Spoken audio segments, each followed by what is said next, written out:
But yeah, so even if you read it, it says you're given a card, and it gives you facts about your characters. No shit. Yeah. Because you're kind of talking me into it here. Yeah. I love that shit. Like, I never got fully into the whole LARPing thing with, like, Vampire because it was, like... That stuff looked interesting to me. It was the people. Yeah, you know what? That is the problem with it. Because all the people that, like, when I was in high school that were into that vampire stuff, they wanted you to call them those names, like... In, like, daily life. And at school and shit. Yeah. And you're like, what is wrong with you? Stop it. You're not a vampire. No, I always love shit like that. I like the idea of pretending to be a vampire, but don't, like, make people treat you like one in, like, real life. It's like the worst people who would have been drama kids, but didn't have the social skills to handle interacting with people enough for that. Yeah. And then people would get all power trippy about it. And people would be like, I'm the prince of my clan. And they expect you to, like, treat them with reverence. And I'm like, look, asshole, I get that you rolled a 20 during character creation. Yeah. Congratulations. We're not doing this, man. I don't have time to argue with you about your weird disassociation issues. I mean, you know, I went through a phase. I wore a cape. I sometimes wore vampire teeth regularly, but I never was like, yes, I'm a vampire. Treat me like, here's my new name. Like, you know, I was just a weird little goth kid that would definitely argue that I was not goth. I'm industrial. But anyway, so yeah, you get a card and it gives you your character and it gives you facts about your character. And then somebody will be a murderer. And the whole thing is everybody has different information that is needed to figure out who the murderer is. So you're supposed to schmooze with people and, like, as your character and as their character to figure out information. And eventually someone will die. I think depending on the game, sometimes multiple people will die as like the longer you take to figure out who the killer is. Sounds awesome. But I'm like, what do you do when you die? Lay there. I mean, what if I'm the first person to die? Does that mean I can't can't drink beer Jessica's for the rest of the night? No, that means you go off into the special dead person corner where you get to drink a lot of beer. I don't know. I would assume. But yeah. Okay, welcome everyone to Streaming Screams. I am Glenn. I'm here with Jessica. Hello. And we are going to talk about some horror. Fear Street Prom Queen. Which I guess is supposed to revitalize or Well, these are all based on books. No, I know. Okay. But it's supposed to bring back the film series, I guess. Because we had the 3 from 2002 that were all released 1 week apart. Yep. And now we've got this one. Yeah. What a dog shit fucking movie. It really is. I just and it's such a bummer. I liked the other 3, though honestly I don't remember them very well because I only watched them once. I watched some recaps of them. The other 3 were fun. The other 3 were gorier than you would think, and like they were just fun. And so I was actually, I'm not saying excited for this movie, but looking forward to it. Yeah, and same. It's just so bland. It's bland and it's bad. I know that they change stuff because all the movies are actually based on a specific book. Yeah. But they do change stuff. It's R.L. Stine's Fear Street series. Yeah, it's just so generic and bland. It's boring. I can't help but notice that I can't even tell you like a good kill. Thought of the Face was good, or the grinder to the face or whatever it was. Sure. But you know what I mean? I'm just like... It's really dumb. So I did notice that this movie had the same producer, but it was made by different directors. It was written and directed by different people, and I think they just didn't get it, didn't have the heart that went into the first 3, because the first 3 were clearly like... It felt like kind of a labor of love. They were fun. Yeah. Were they brilliant? No. They were still kind of dumb young adult horror movies. Yeah, they're I would say pre-teen horror movies. Yeah. But still fun. Yeah. And maybe teen, but whatever. I would say teen, but also that's usually. I always think of young adult as geared towards teens, so not necessarily 20-year-olds. Yeah. So the thing is, I learned that in media that's for kids, basically, the age of the people in it are usually a little bit older. Because it's what kids are like imagining, looking forward to being, yeah, a lot of the time. But so yeah, I don't know. This like young teen. It's just so fucking bad. It's also just weird they went back to 1988 when the original trilogy like ends in 1994. Yeah. So they already sort of resolved like the curse thing, and then they go back to this. And also because I rewatched a recap Otherwise, I wouldn't have known. The whole trilogy ended with an opening for it to continue going. And then they're like, nah, we're just going to do this. Well, apparently there's 2 more coming. Yeah, I knew it was a trilogy. So maybe it will lead into it. But at least for now, it just seems like an odd, boring choice. So I read that this one is supposed to be standalone. And I don't know how true that is. And things may change after the absolute battering this has taken from critics and fans, because nobody seems to like this one. I've seen a couple people, but they're probably just like diehard fans of the book series. Because I read the books when I was younger, but I didn't remember like that much. Like, I don't like to put too much stock into things like Rotten Tomatoes, but last I checked, it was at 30%. That's pretty fucking bad. Yeah. Okay, all right. Fear Street Prom Queen. We can do this. Yeah. We can do this. Released in 2025, written by Matt Palmer and Donald McLeary, directed by Matt Palmer. We've got a fair amount of characters here. India Fowler as Laurie Granger, a girl who wants to be prom queen for some reason. She has a dark family history for which she's mercilessly bullied by the, quote, wolf pack. She seems to think that winning the prom queen will somehow change her life and change the school and town. This is not apparently an uncommon thought among some people in the movie, but it's never explained how or why. I don't think it's weird that she thinks it. She's a child. I think that it makes sense for her to think that she can change her own life by becoming prom queen. I don't understand why she thinks it can make the town better. I think just because, like, the legacy of her mom and everything.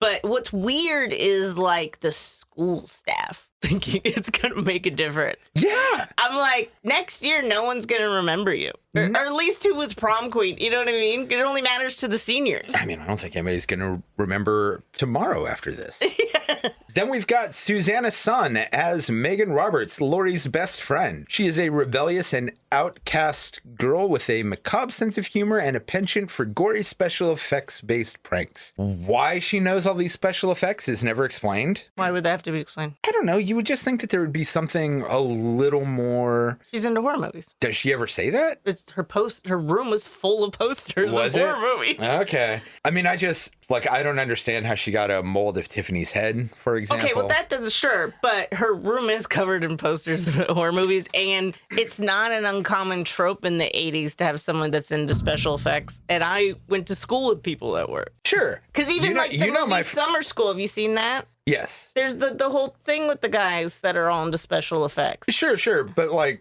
the reason why, they're in horror movies. All right. So, I went to school with Christian, and he was very much less disruptive about it than Megan is. But he would do these giant elaborate costumes that he would come to school in and things like that. And that was fine. But he would also talk about it extensively. Like he had more, it was obviously something that he was passionate about and he would discuss it. She never actually says anything about horror movies or her desire to be a special effects artist or anything like that. She just has this knife that shoots blood, with the retractable blade and has a molded head. I don't know. I feel like they show her making the head. When did they show her making the head? Every time they show her in her room, she's working on it. Seriously? Yeah. I don't remember. They don't show it with skin and stuff. It's all black. I don't remember. And then they show her actually molding it. Shit. I don't remember seeing her in her room ever. I watched it last night and today. Yeah, she is. Well, I'm gonna take your word for that. Maybe those scenes were just that dull. They weren't long integral scenes, man. Yeah, but still. I literally, because I thought it was weird that she had it, because it looks like a foam head that you can get. I don't know. You can buy foam heads. But it's covered in black, and she's just doing this, and I thought it was weird because I'm like, oh, it looks totally just like a covered foam head. Where would she get that in 1988? I don't know. Yeah, but I mean, she must be talented if she made it look so much like Tiffany. This episode is going to be nuts. So then we've got the Wolf Pack with Fina Strauza as Tiffany Falconer, Laurie's rival / bully. She is the archetypical rich bitch queen bee of the high school who wants to be prom queen. She is awful, and that sums up her character. She's just goddamn awful. I will say, I think the actresses that play Laurie and Tiffany look a lot alike. So, like, in the earlier scenes before they're wearing prom dresses, there were a couple times I was confused about who we were. I think that was supposed to be deliberate. It's, like I said, there was a couple times I'm like, wait a minute. Yeah. Oh, this is the bully? Oh, okay. Okay, so I have a theory about that. I think, all right, big ass spoilers here. I think that the bully's dad is Laurie's dad too. I think they're half sisters because they're in the same class, right? They're like the same age. And the whole thing about Laurie's dad being murdered was that he left Tiffany's mom for Laurie's mom. So I think he knocked them both up around the same time. I bet that's not even a thought, but Very possibly not. And honestly, I really mostly thought of that, you know, as we were talking about it.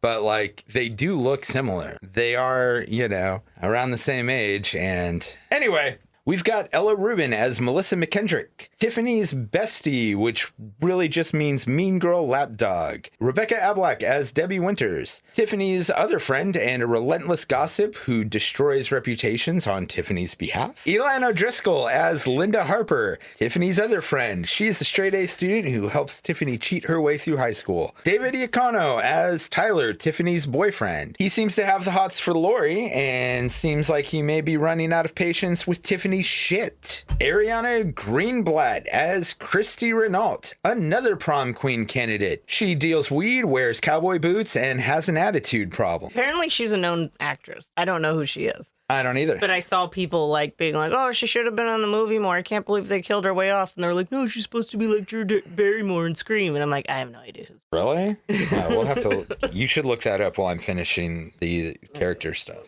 We've got Lily Taylor as Vice Principal Dolores Breckenridge. She is really in charge of the school and seems to be under this shared delusion that something about this prom, including who wins prom queen, is going to turn life around for this town. Why? I don't know. Her character really just, it seems like most of the time her character just like observes things and looks at it and like looks with this disapproving look on her face. And then every once in a while, she'll tell the principal what to do. And I guess that's supposed to be a running gag that she's really in charge. But like, this movie has so many fucking subplots that don't go anywhere. Sure. This is one of them. I felt like at some point in time, she was going to turn out to be an important character, and she is not. Yeah, I thought she might be the killer at some point. I thought so too. I also thought that they were gonna try to make the janitor the killer. Yeah, but that was clearly a deliberate red herring. Yeah. Because there's a point where you're like, why is this guy always in the background? Yeah, and and he has like one line in the whole movie. Yeah. And where they're like, why don't you fucking clean this up? Yeah, and he's like, why don't I shove this broom up my ass and clean while I'm there too? Which was like, you are a janitor. That is your job. Yeah. And you weren't just standing there.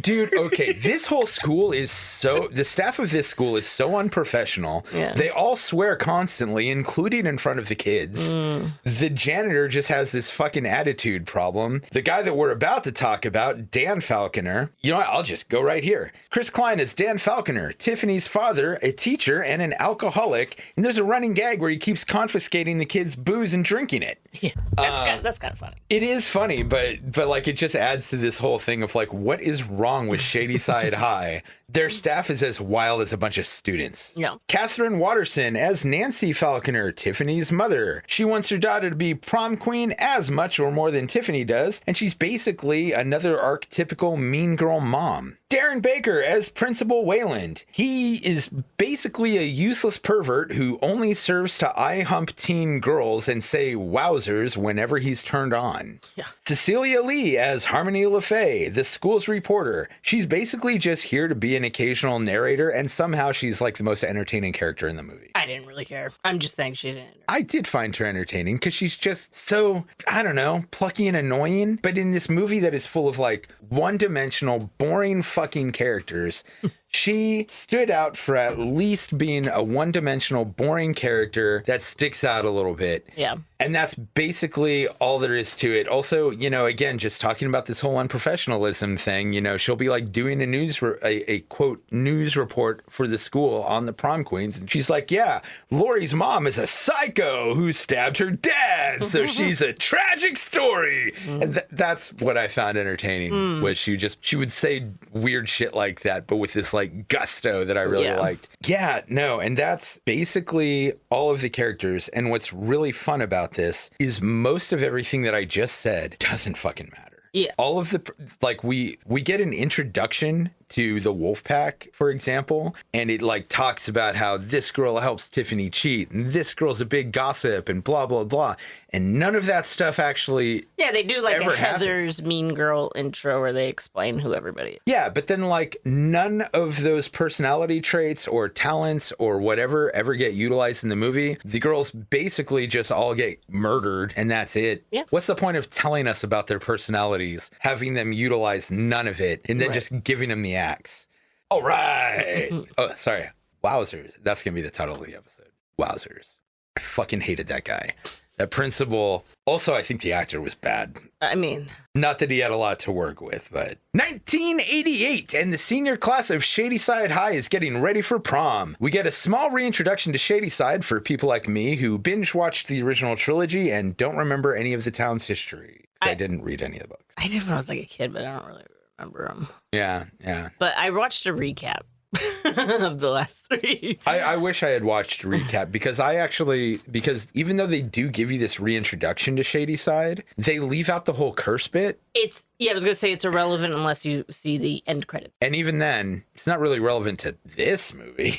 It is if you watch the end credit scene. The one with the blood pooling into the witches? Yeah. Kind of? Yeah, because it means that she was affected by the curse. That's why. That's why she's killing. That's why the parents were like, "We're gonna murder people." Yeah, but that's it. Yeah, it's stupid. We then blaze through an introduction to all of the characters, and this intro is basically, as we just discussed, this intro is basically the only reason why we know anything about most of them, as their character traits will barely or never come into play, and they'll just, either be killed off or relegated to the background. We then get a typical classroom scene introducing us to the dynamics between all of the characters. The Wolfpack tries to pick on Lori. Megan sticks up for her and actually answers the teacher on her behalf a couple times for some reason.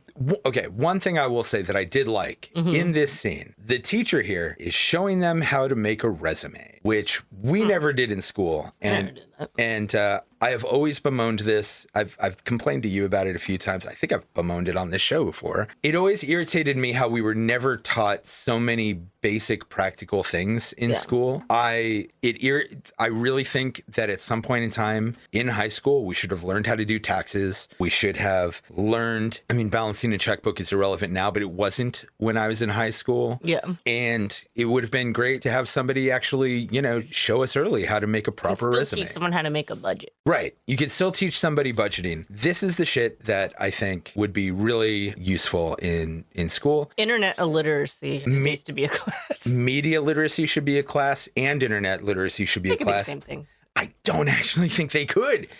We're so fucking inundated with so much media now. I think it should be a 2-year class.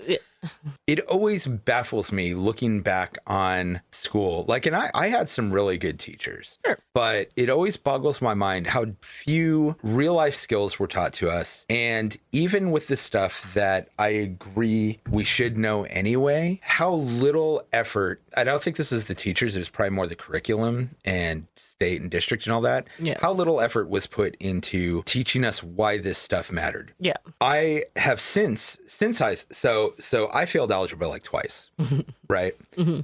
Terrible at math, never understood it. And more to the point, I didn't care. Yeah. I'm pretty fucking ADHD. Didn't really know about that when I was that age, or we did, but barely. Yeah. And, school was not built for people like me.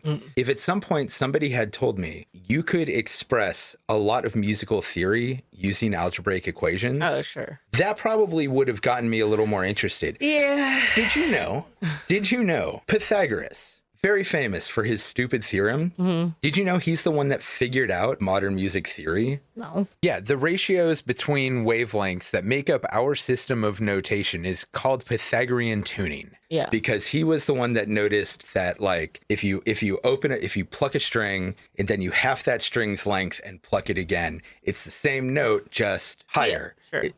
He was the one that noticed that, and he created all of the fucking math around the 12 notes and all of that. Wild. Do you know how much more interested in math I would have been if I realized that? Yeah. Nobody ever said anything like that. No, I always hated when they're like, if a train is going this fast and it leaves station A at this time, and another train's going this fast and it leaves station B, like, at what time do they cross? Like, and I'm like, you know what? That's never going to be my job. You know, when I want to know when the train will arrive, I'll look at the fucking schedule. Like, I can guarantee you that's not going to ever be my job. Yeah. Yeah. It'll be someone's job. Someone's got to know it. It ain't me.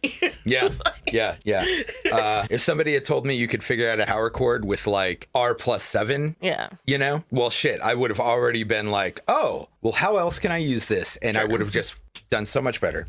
Doesn't matter. Doesn't matter. Anyway. Off the fucking rails today.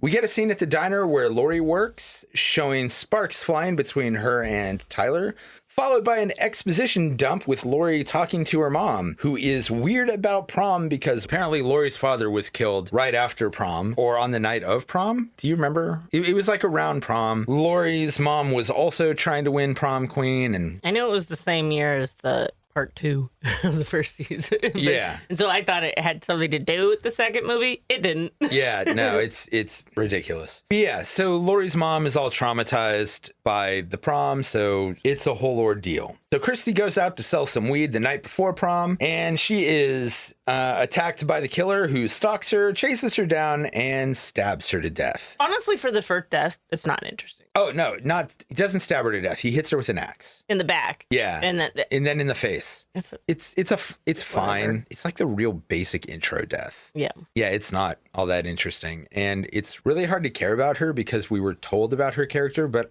you know, I think she said, like, what, 3 lines before this? Yeah. Oh, though it's funny. So I noticed in this, when she's selling drugs, she gets a rolled up wad of money. Yeah. And I'm just like, when in life have you ever been given or seen a rolled up wad of money? And thinking about it, I'm like, I think I've only seen it really in like 80s movies. Yeah. but not even current movies. No. Because they would just be in a stack. And I'm like, I think it's an 80s thing. But did they do that? Did they roll their money that way? Because it just seems inconvenient. I mean, my dad never did. Where do you put it? Yeah. My mom always kept her money in like a wallet in her purse. My Sure, but dad they didn't kept have his a stack. No, sure. Well, I mean, my dad did sometimes, but he just kept it in a fucking money clip. Yeah, it's you weird. know? Yeah. Anyways, I don't know why, for some reason, I was just like, because even she's just holding on to it for a while. Because I'm like, right, where's she going to fucking put it?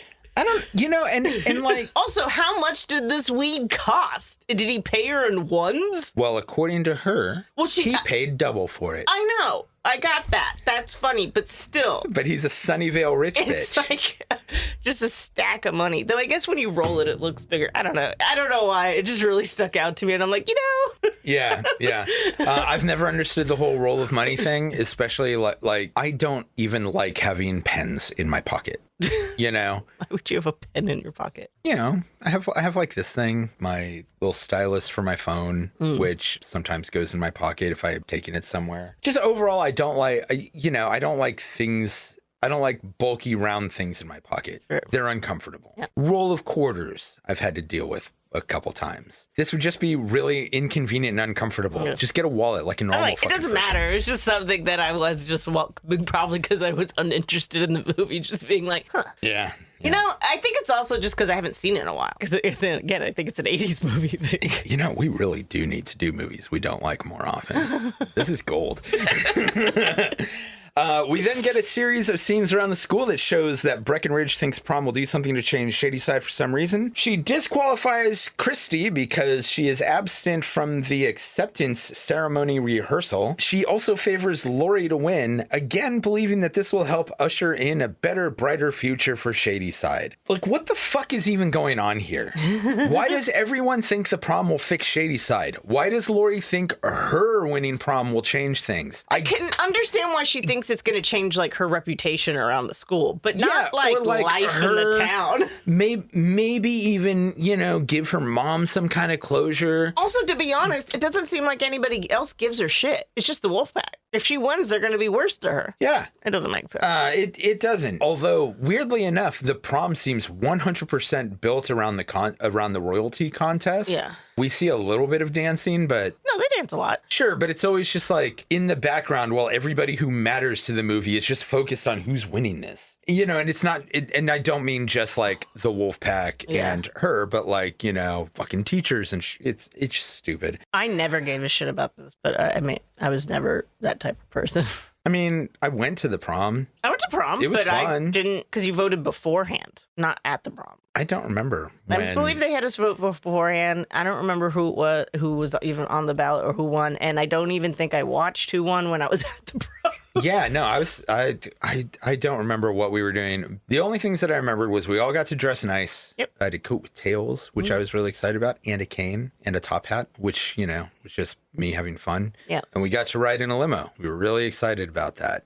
Something that I still get excited about, as you know. But yeah, that was it. We just wanted to go and have some fun and do some dancing and whatever. So Lori and Megan go to the prom, and I did want to call this out. There's this really great shot of one of the boys spiking the punch, and the bottle is clearly meant to be his dick. Like, just the way they angle it, it looks like he's peeing into the punch, but it's him spiking it. I didn't notice that at all. I don't know, man. For some reason, I always seem to be on the lookout for like phallic stuff in movies. Why? I don't know. I'm not like this in real life. Yeah. That's another thing that this movie made me think about. I'm like, when did they stop having like communal beverages?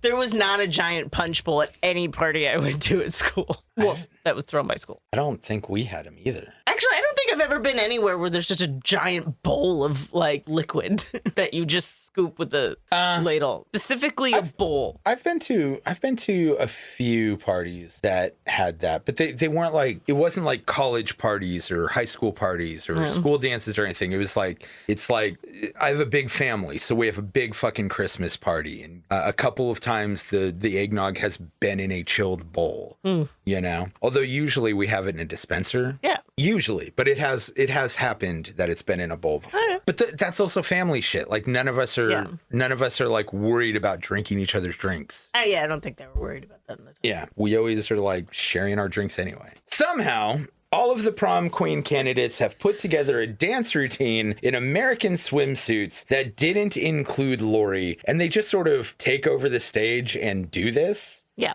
At one point, and I have to ask, this is one of the parts that struck me as bizarrely unrealistic. Mm-hmm. But it's a very 80s movie. It is very 80s movie, but like the only thing that we've really established about any character who isn't Lori, Megan, or Tiffany is that Vice President Breckenridge is running this thing with a fucking iron fist.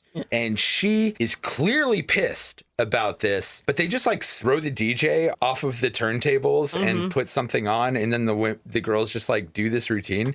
And Breckenridge allows this to go on. And why, after she's been so goddamn anal about everything else regarding prom, that she does not interfere in this is just fucking beyond me. Yeah. So Linda and her boyfriend sneak off into a classroom where the killer kills them both. This is actually kind of a fun scene. The killer uses one of those paper slicer deals to chop off both of the boyfriend's hands. Yeah. Which... just for the record, no fucking way one of those paper cutter things is slicing an entire hand off. I think so. No way. Not all the way through the bone. I think so. They're just fucking like giant guillotines. Yeah, I was actually saying to my husband Craven that I was like, I'm surprised more people didn't get hurt with these things. No, getting hurt? Sure. They are intimidating to use. Yes. And you know what? If he chopped the fingers off, that I could see. Yeah, but if he's at the wrist. But I guess maybe if he manages to get it right between the joints, but there's no way it's cutting through the forearm bones. But it was, I don't know. It's up close. Either way, what did make this scene really fun was the boyfriend trying to escape and trying desperately to open the door with no hands. Little nubbies. Yeah, that was great. Megan puts the aforementioned molded copy of Tiffany's head into the punch bowl as a joke. This absolutely pisses off Lori, who doesn't want to be associated with these shenanigans while she's trying to like win prom queen. And oh my God, the melodrama of this part of the movie is just too goddamn much. This is where it like is young adult as young adult gets. You saying I'm the problem? Shut up. Lori also receives flowers from an anonymous sender, which this I find baffling. It is weird because I don't think like a school would allow some random delivery person to come into a prom or school event. Well, they didn't let him into the school event. She had to go to the office to get the flowers from him. That's still weird. Which I think it would probably have seemed less weird in the 80s. Maybe. But what weirds me out about this is like, who sent these flowers? I seem to remember it being Tyler, right? Tiffany's boyfriend? No, what does it say?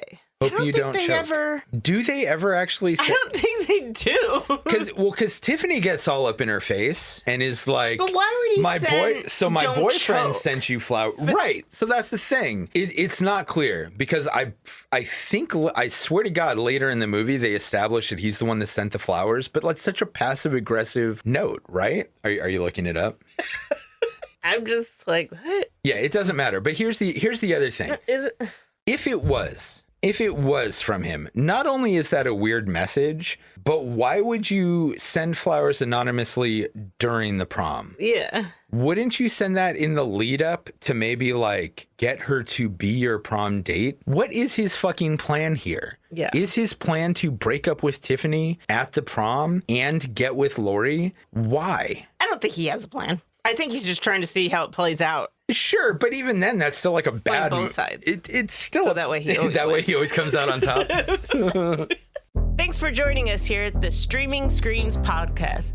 Please follow us on Instagram, Facebook, Threads, and YouTube at Streaming Screams Pod.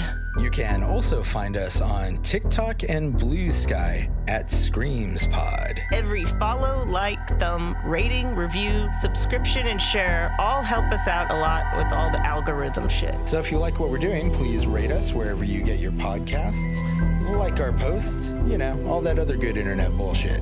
And again, thank you for listening to the Streaming Screams podcast. So Debbie and her boyfriend head down to the basement to bang, but the killer takes a saw to the boyfriend's face, and then Debbie is electrocuted by a wall full of OSHA violations. This was also a pretty decent kill. The saw to the face was pretty good. I kind of wish they had stuck with it more. It's sent by Megan. Really? Yeah. It's supposed just to like fuck with her. Why would Megan send her flowers to fuck with her? Megan's the friend who's always supportive. That's what the internet says. Okay, well, so I can see Megan saying don't choke because she has that macabre sense of humor. Maybe. Are you still looking it up? No, it's fine. Go. Just like. At this point, Melissa, who also is apparently sick of Tiffany's shit, helps Lori fix her makeup. Lori and Tiffany had a big confrontation, and Tiffany was a bitch, and Lori was crying, I guess. So Melissa helps her fix her makeup. This pisses off Tiffany, Which also, again, something I noticed. I don't think winged eyeliner was popular in the 80s. That's more of a modern thing? It was. Okay. So none of the other girls. It looks specifically like she's trying to do a cat eye. So it was popular in like more underground subcultures. Sure. So like I mentioned that. So in my notes here, I call it Susie-esque. Because that's way more exaggerated. Well, Susie's were way more exaggerated, but it's still like the basic. No, but it looks like today's style of cat eyes that people do. That's what it's called. It does, but I it doesn't matter. But it was just like a weird thing to me. So it struck me as just sort of like being more goth or punk. I don't think so because that again, what those she's were way going more for. Exaggerated. It could be. Whatever. Anyway. Anyways, just stood out to me. Well, another thing that stood out to me later is after the dancing, somebody says, "Hey, I really think Laurie killed it." That was not a fucking part of the vernacular back then at all. That is much more modern lingo. I don't think that's true. Yeah, that became like a thing with exports and shit. Nah, I think that's been around for a while. A lot of sayings have that people don't realize. I don't know. I mean, I never hear them in any other 80s movie, in any 80s movies or anything. But could be wrong. Either way, Melissa's sick of Tiffany's shit. She helps Laurie fix her makeup. This pisses off Tiffany, who ruins Melissa's dress and I suppose their friendship. Not that it's going to matter after this. So also the scene with Laurie walking back after she does her makeup fucking cracks me up. Because like all she does is fix her makeup and add, as I mentioned a second ago, these little Susie-esque wings. But as she walks in, everybody who sees her, their jaw is just on the fucking floor. I know. Like literally hanging open. And all she did was fix her eyeliner a little bit. So things get real tense between Laurie and Tiffany when, I shit you not, this legitimately happens. The DJ sees them, stops the music, and calls for a dance-off. It's crazy. I was like, no. Yeah, that didn't really happen. It's also no just way. like in other movies where it happens, it's because there's already a dancing element established. Yeah, like yeah. they're dancers. This isn't fucking breaking, man. This isn't like, what was it? You Got Served? Yeah. Yeah, no. This is just... It is great, though, that they both do not dance like super nice or anything. None of them are doing really good. They're just normal dancing. Well, so the funny thing here is everything about this dance-off is ridiculous. The fact that it happens, ridiculous. The song choice, at first I thought it was ridiculous, but then I realized that Laurie had requested the song earlier in the day.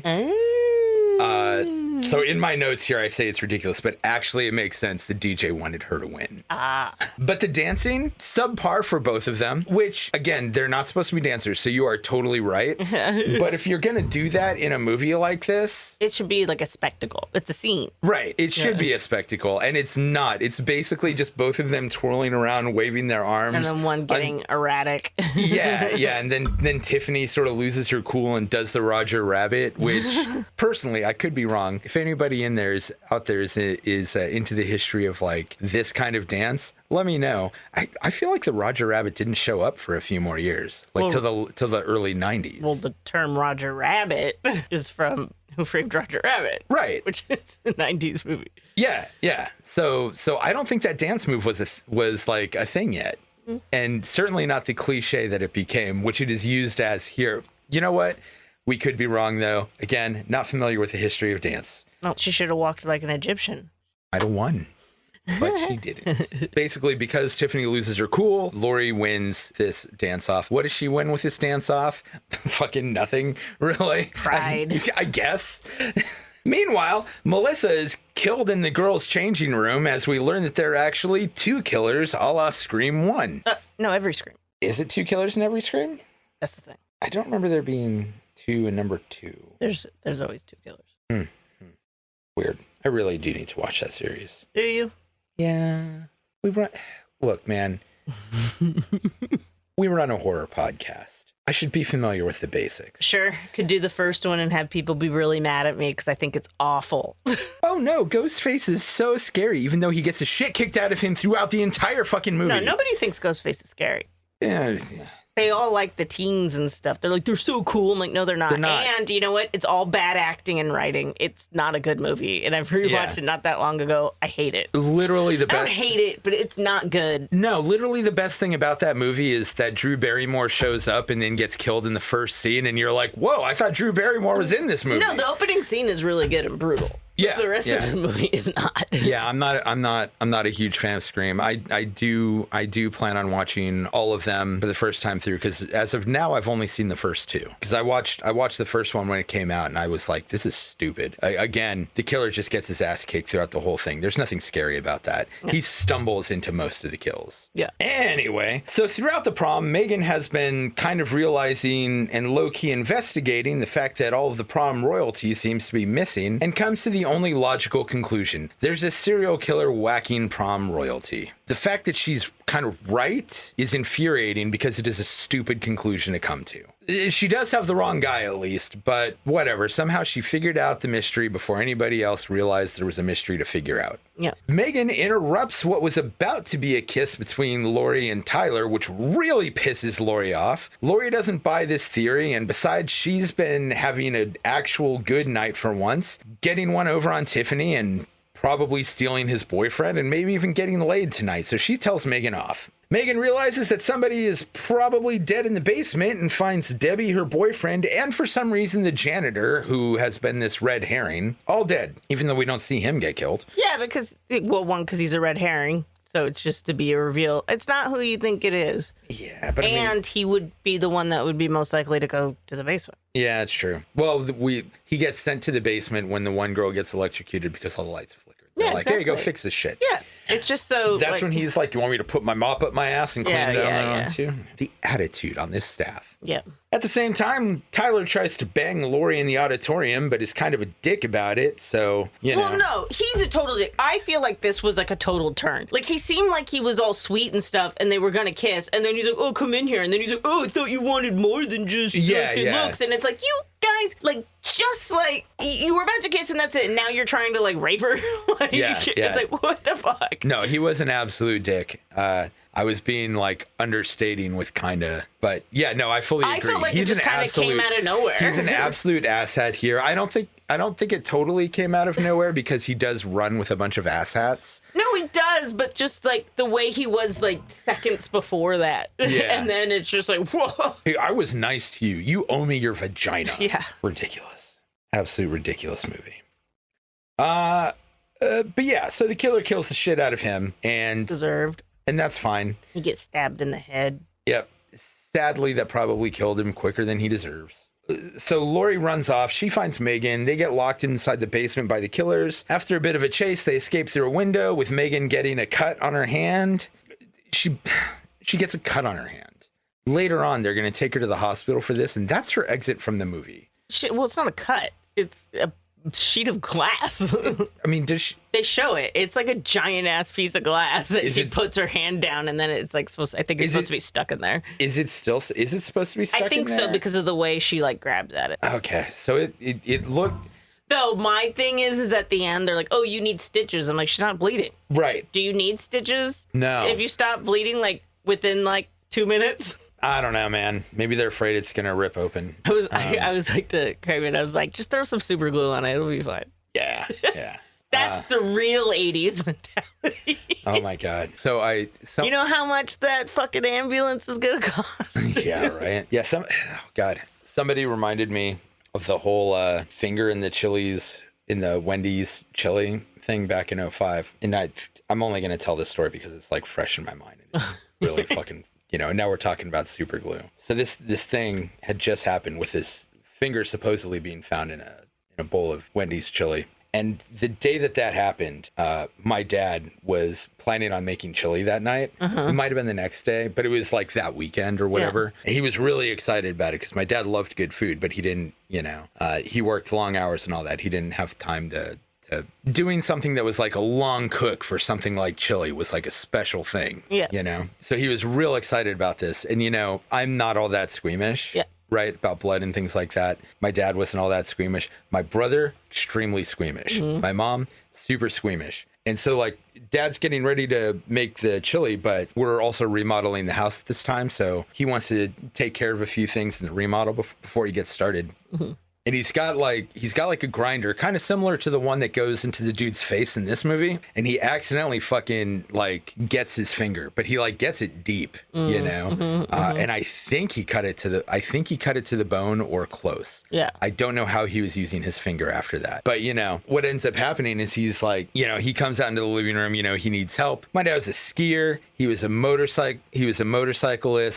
Construction dude, but he's not going to an ER for a fucking cut on his finger, right? Yeah. Mom and my brother are fucking horrified. They're both like pale. They can't stand to be around it. We're in the kitchen and he's like holding his finger together in the kitchen sink while I'm like using butterfly bandages and super glue to try to like get his finger all closed up. Yeah. You know, we're in here dealing with this, not bothered in the least. Mom and my brother look like they're just gonna faint. And as soon as we get the thing, you know, cleared up, everybody starts breathing easier again. And I'm like, so Dad, are you still planning on making that chili tonight?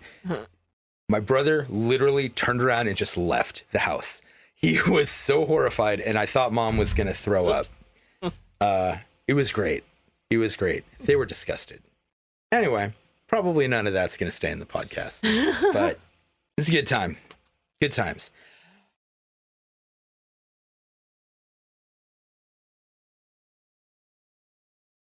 All right. Yeah, so she gets cut. They run back into the dance to try to warn everyone when, lo and behold, Lori is announced as the prom queen. Yay. One of the killers crashes the party, though, and just starts chopping away with his axe. He chops some student's leg out from under her, chops another dude's fucking head off. It is pretty funny. Both of these looked hilarious. Yep. The special effects are awful. Particularly the CGI blood from the leg and lopping the dude's head off. But at least this part is entertaining. Yeah.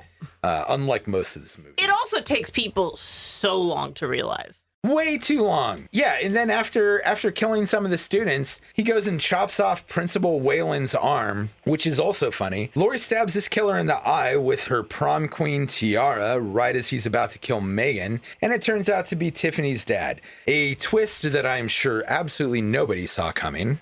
There is a funny moment, though, where somebody, like, hands Principal Whalen his arm. They just kind of put it next to him. Yeah, and he just looks at it and he says his Wowsers catchphrase. Yeah. That part's pretty great. Yeah.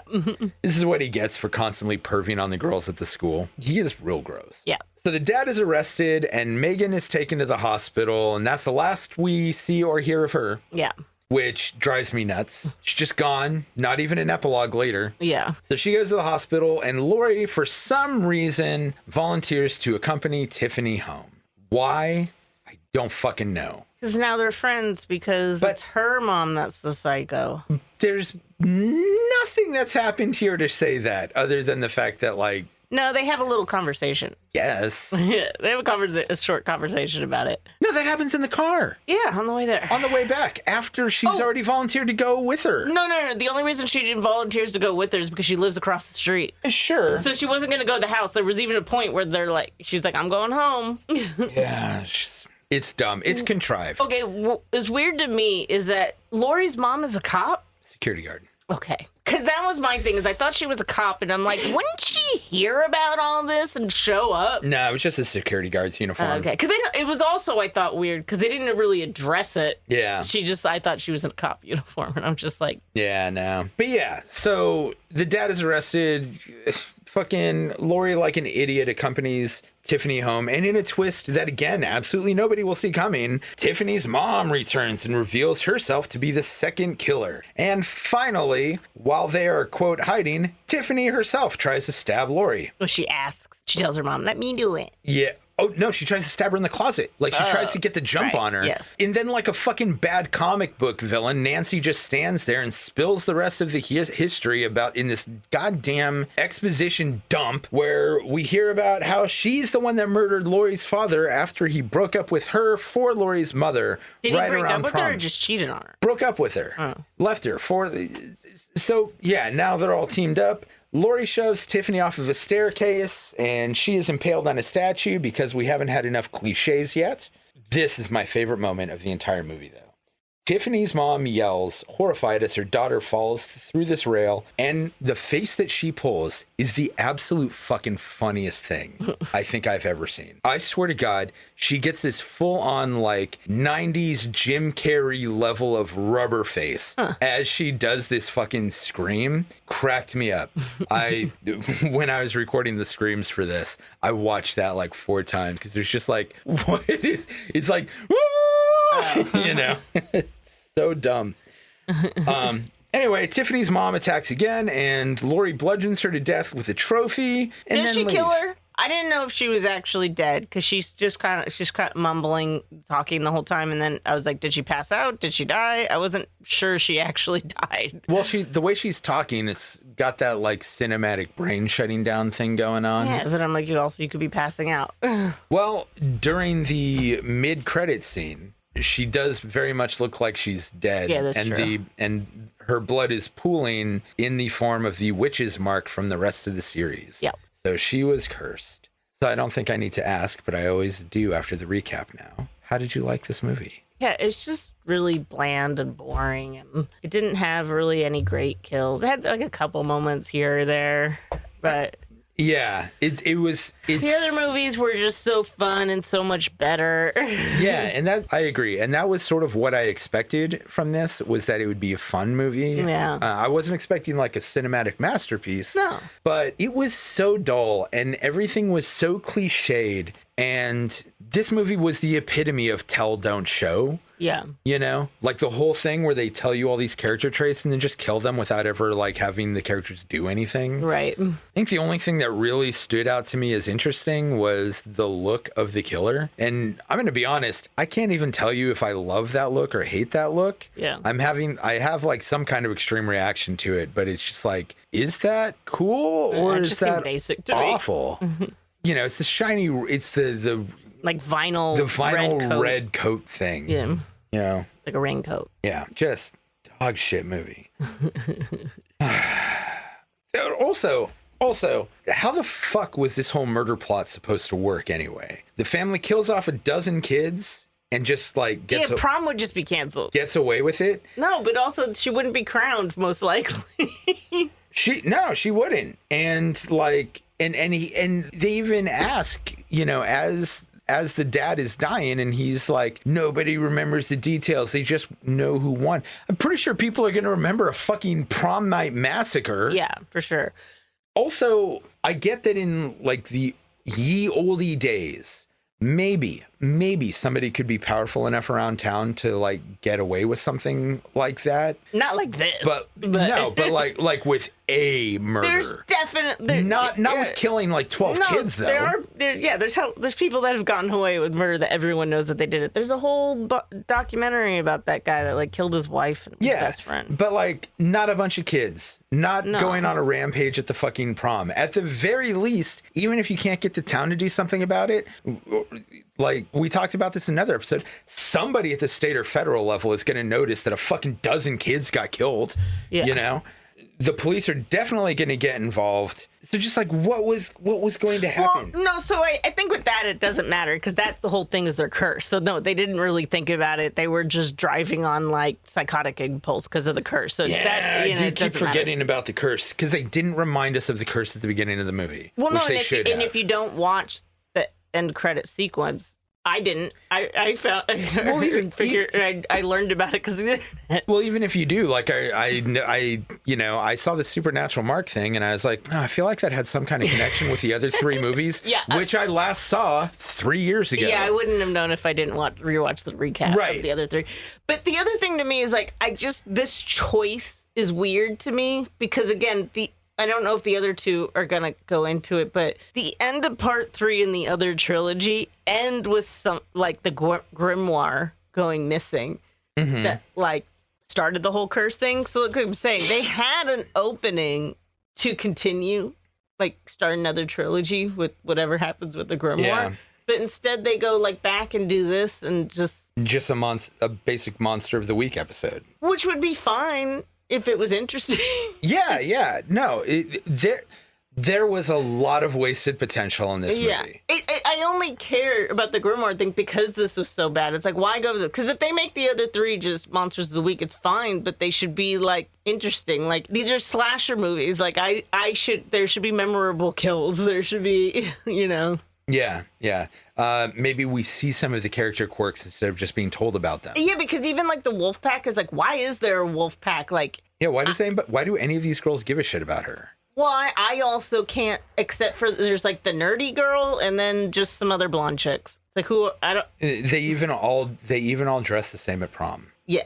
But it's just like usually like if you watch Heathers, there's distinction between all them. I have never seen Mean Girls, but as far as I know, same thing. There's like a distinction between them. I don't know, man. It is baffling to me that this is what they used to try to revive this series was this fucking garbage movie. But yeah, like it's hard for me to believe that this is what they put out. Okay, see, you know the whole thing with the Batgirl movie, right? Batgirl movie? Batgirl movie. No. What? Okay, so there was an entire Batgirl movie filmed.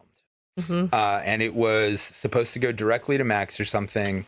And it was part of the DCEU. I think there might have even been some stuff with either Michael Keaton or Ben Affleck as Batman in it. Mm-hmm. They filmed the whole fucking movie. From what I understand, it was dog shit and just got basically completely laughed out of, not the theater, but like the test screening was just apparently the reaction was atrocious. Yeah. They straight up shelved that movie.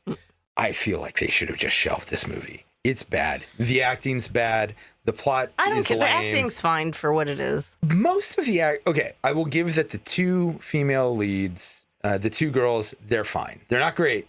They're fine. Most of the other characters, pretty fucking bad. I didn't have a problem with it again because it's like a young adult movie. It's like whatever. Yeah, it's still just.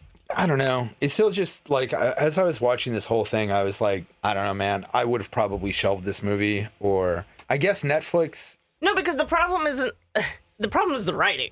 Oh, the writing is shit. Yeah, but like, there's movies where the script isn't the problem. It's the directing and everything. Yeah, that's not the problem with this movie. It's just the writing. Like, it's terrible writing. It should have had like another pass or something. I actually do think the directing is pretty bad. It feels like a cheap CW like show to me. Not that I've watched a lot of. Yeah, but that's all young adult stuff. So I feel like that's a vibe. I guess, but the other three didn't feel like that to me. They didn't. It was just bad. I'm just unreasonably annoyed at it, and also probably the fact that I've watched it twice in the last 24 hours is not helping me.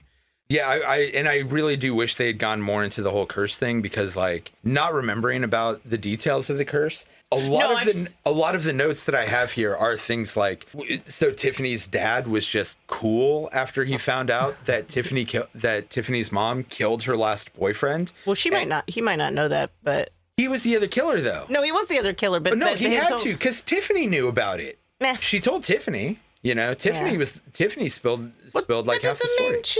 That doesn't mean she told her husband. I guess, I don't know. But yeah, no, a lot of the reviews I saw were like, what's the curse have to do? Because people didn't see the end credit scene. First off, they shouldn't have put that in a mid-credit scene. And second, they should. I guess if you're waiting for another movie, maybe because it's popular now. I actually think the mid-end credit things is way overdone, and we need to stop. I agree. Mid and end credit scenes used to be like a little treat for people who would stick around for some reason. Yeah. Now they're just like expected, and it's not a treat anymore. Now it's just an annoyance because you go to see a fucking big tentpole movie, and you're like, so do I need to stick around or what? Well, because usually they don't matter, but this one is like a kind of major reveal. It's the crux of the entire fucking movie. Yeah. It is absurd. And again, like, they should have had that. They should have kept that in the movie. They should have hinted in the main part of the movie more, so it's like you're like, when it's revealed, it's like, They should have flat out said something about it at the beginning, which I know that the characters here probably don't know like the details of the curse.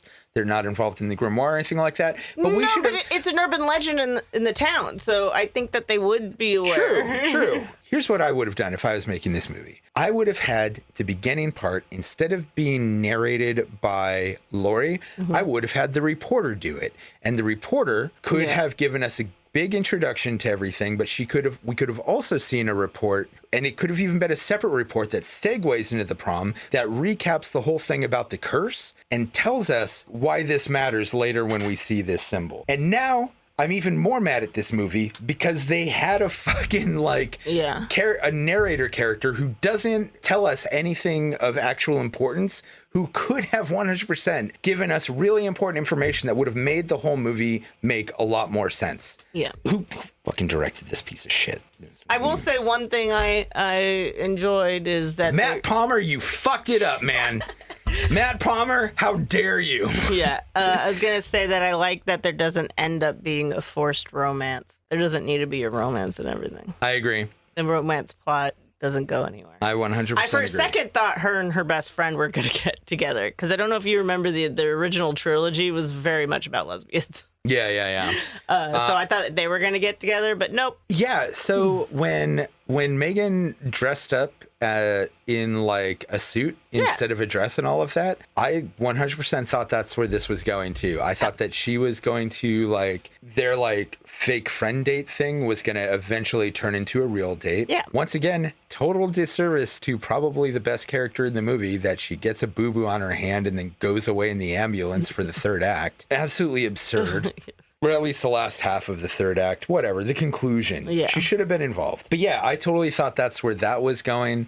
There was also a moment where like Tiffany and Lori were really getting into it. And I don't think this was deliberate. I think this was the director like choosing some angles that he probably shouldn't have chosen or something. But there was a moment there where they were getting into it. And I thought that there was like a little bit of tension there. A little bit of romantic or sexual tension. But I didn't see it anywhere else in the movie. Yeah. It was just this one moment. And I was like, is that intentional or is that Matt Palmer fucking up? Yeah, I don't know. Yeah, I don't know. This movie was something. It was a movie. What a dog shit movie. That being said, Jessica, who would you recommend this movie for? I guess if you just really want to watch all the Fear Street things, or if you're an R.L. Stine fan, that's it. I think if you were a diehard fan of this specific book, because I think this is one of the more famous books of the series, or maybe I just saw it a lot in the Scholastic advertisements or whatever. I read more Christopher Pike. Yeah. I mean, he was a little more hardcore.